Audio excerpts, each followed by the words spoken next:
Laura, thanks so much for joining us inside the Ice House. Thank you so much for having me. Thrilled to be here. So, Laura, Deep Blue Sports and Entertainment made a powerful statement at Cannes Lion this June with the Women's Sports Yacht Club, supported by JP Morgan Chase. The activation brought together athletes, brands, and change makers for panel discussions that explored the evolving landscape of women's sports and its role in marketing. So after just taking it all in, what key trends or takeaways did you observe in how brands are now approaching women's sports and the broader entertainment ecosystem?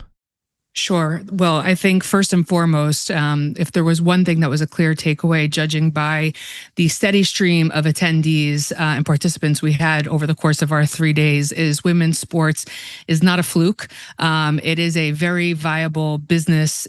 It is a very viable market, and is one that is accelerating at warp speed, both as in terms of investment coming into the space as well as the returns that those investors, be it private equity, venture, all the way through to brand and media, are seeing as a result of their interest and overall support of the space. And, Cannes Lion often serves as a crystal ball for where the marketing world is headed. So stepping just outside of sports for a moment and looking at the broader themes from the festival, how do you think brand storytelling is evolving and will change over the year plus to come? Sure. It was an interesting year in that, to your point, every year you look at for new formats or ways of storytelling, right? It is the largest creative festival in the world. And so everything you hope is in service of improving, iterating, optimizing how storytelling is not only captured, told, but also distributed. And the two biggest, I would say, banners that were hanging across the croisette, if you will, were that of AI. I think the advertising industry is absolutely enamored with the potential prospect and also implications of what, this industry will bring into the world of creativity, advertising, media, marketing.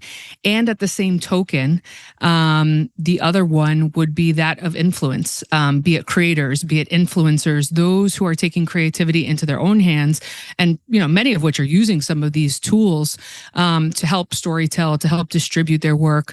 But ultimately, definitely this interesting transition over the years of the way of institution perhaps falling to that of the individual, and how those individuals are leveraging the tools, technology, and resources available in the free market and across the free web to help them accelerate their platforms and the stories that they want to tell. And so you operate right really at the intersection of media, marketing, and culture. In a world increasingly influenced by AI, which you obviously mentioned, data, and really rapidly shifting cultural moments, how are you just seeing creativity being redefined? What does it mean to be truly original and resonant in this evolving landscape? Sure. I think one thing I've learned over the course of my 20 plus years in the industry is data is directional, right? Original, free thinking, free flow of creativity and ideas is something that cannot be automated. It can be enhanced, it can be advanced.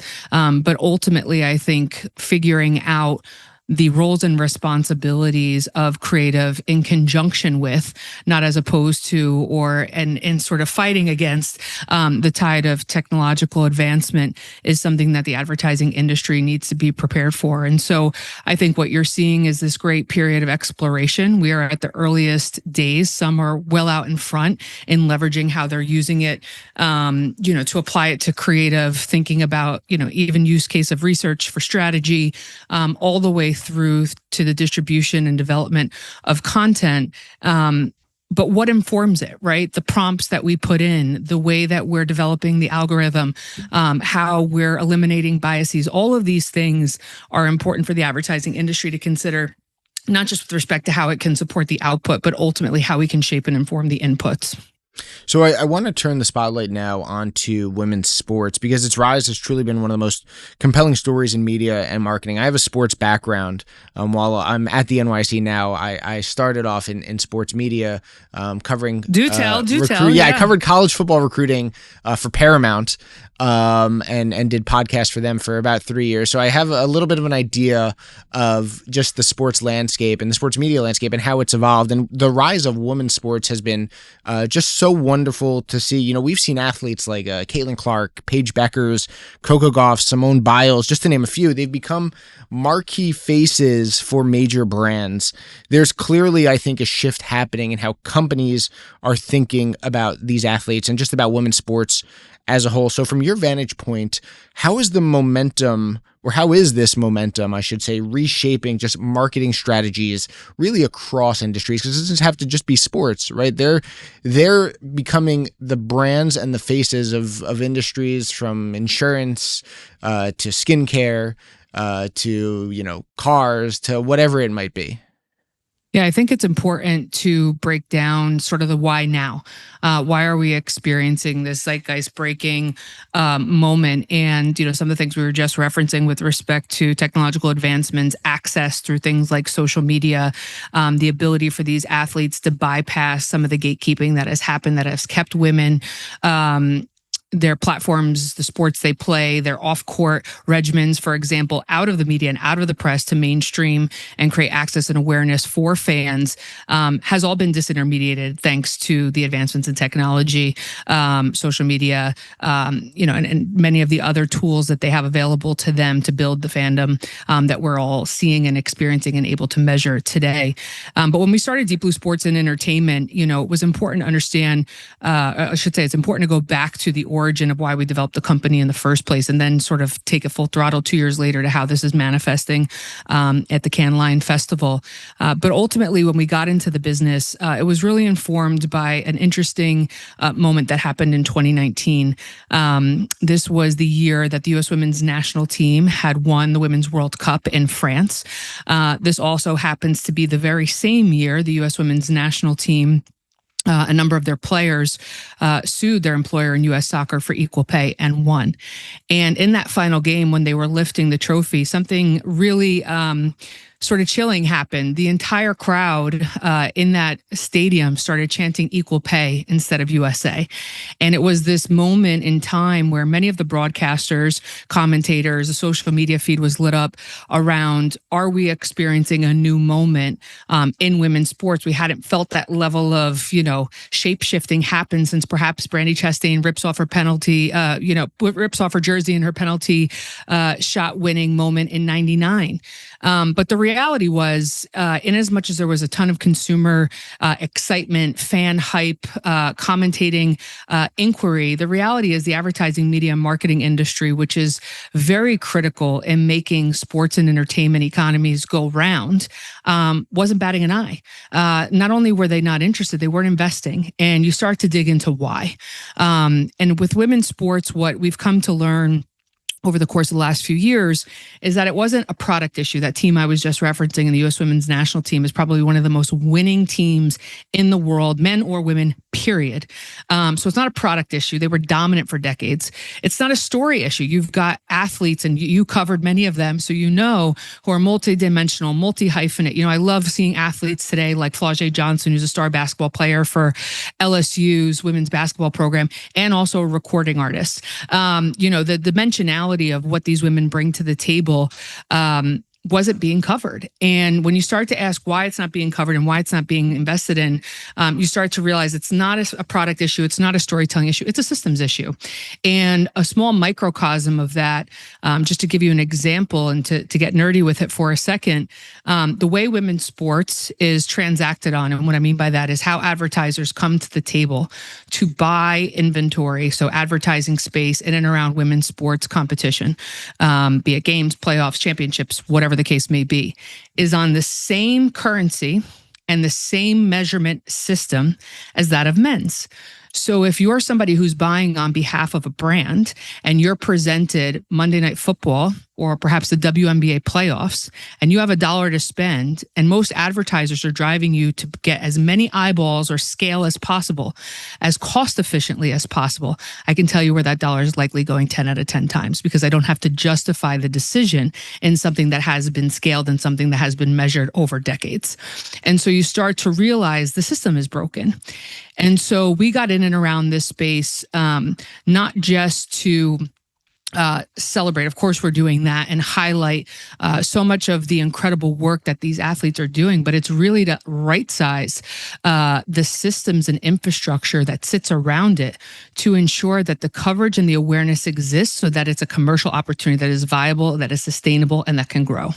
And to that point of growth, I would say, just from an outside observer's standpoint, the audience for women's sports is growing immensely. I mean, just look at the WNBA, and whether you think it's because of Caitlin Clark or Angel Reese or Paige Beckers, whoever you may think may be driving this sort of interest in the league, it's clear that interest has increased substantially, and it's far more evident and notable on TV, in endorsements, just in overall marketing and advertisements as a whole. It's clear that the fan base for women's sports, it's passionate, values driven, obviously fiercely loyal. But when it comes to brands, how are brands adjusting their messaging and creative strategies to authentically tap into that passionate, loyal, value-driven fan base and connect with this engaged community, this community that I think can sort of tell apart the brands that are just getting into it because they think it's a nice trend, but the brands that are in it, with authenticity?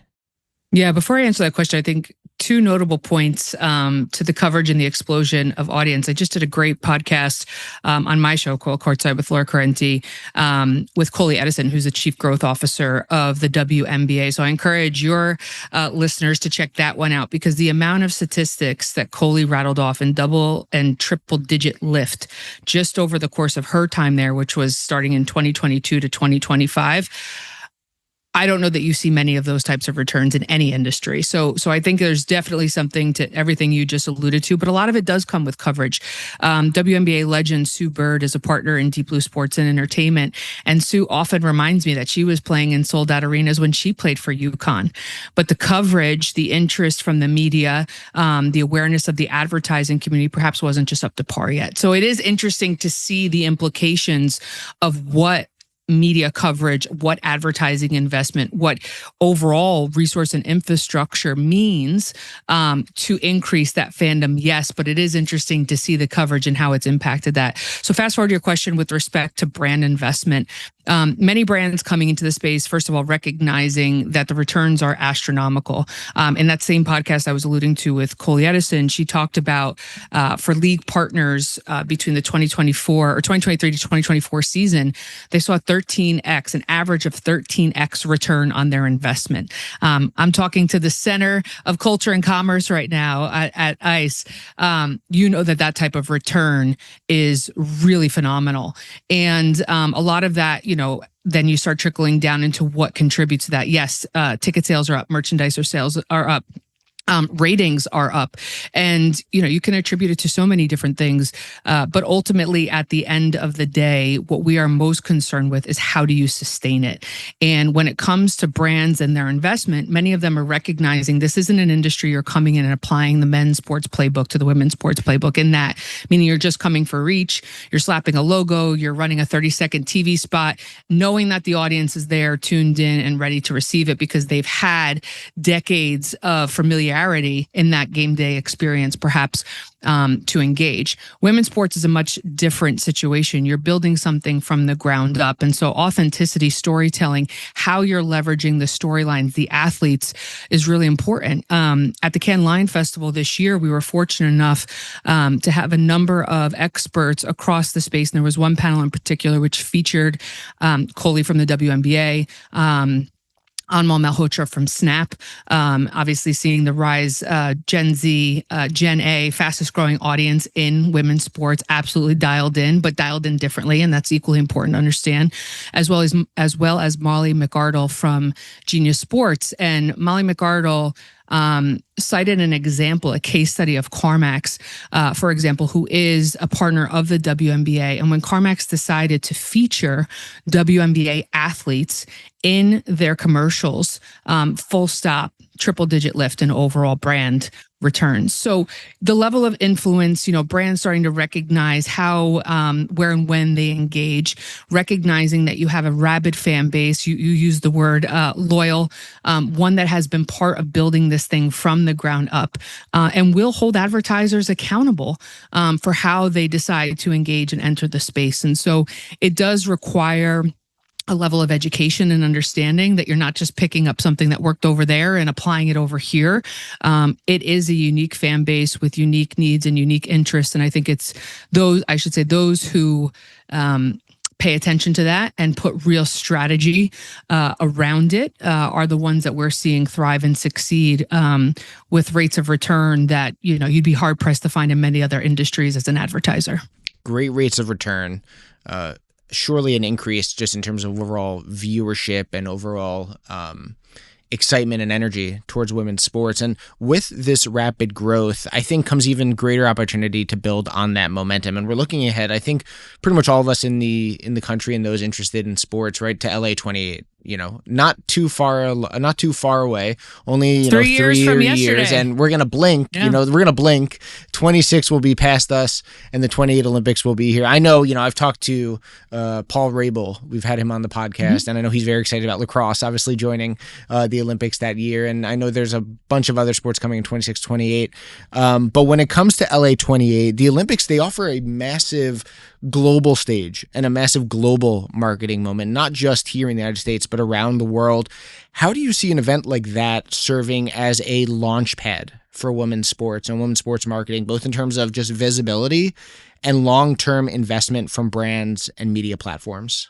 Yeah, I think LA 28 won't be a launch. It'll be about longevity. I think what we saw in the Paris Games, this was the first Olympic Games on record where there were equal number of participants of male and female athletes. But you could argue, and there is data to back this up, that the female athletes absolutely dominated with respect to press coverage, interest, overall awareness. I mean, Alona Mar captured the hearts not just of Americans and the rugby community, but fans around the world, putting rugby on a map and a level of awareness that I don't know that we've ever seen when it comes to women's rugby, perhaps rugby at large. The U.S. women's national team winning gold under the new leadership of Emma Hayes in her first major tournament as a coach. Simone Biles. I mean, Katie Ledecky. I mean, go down the list of just dominance. The U.S. women's national team, the USA women's basketball program hasn't lost a basketball game since 1992. Won gold again. So the storylines are there. And I think women were the story in Paris last summer. And I think what we're going to see in 28, which it's being reported will be the first time. So we were at equity, or I should say we were at parity in the Paris Games. Women participants will actually outnumber that of their male counterparts going into that. And to your point, so many new storylines, so many new stars to be made, so much to cover. I'm excited to see things like flag football and how that's shaping up. You're already starting to see breadcrumbs of it from the NFL and other organizations around the country. And so I think what it presents, perhaps not a launch pad for the women's sports industry, but a launch pad for new stars, a launch pad for new storylines, the ability for us to fall in love all over again with those who we've come to know and learn and love during their time playing to date, and those that will be cheering, in their debuts and moving forward. And so I think these markers are incredible spikes, incredible peaks for that scale that women's sports has been missing, and a chance to understand, how do you keep it there?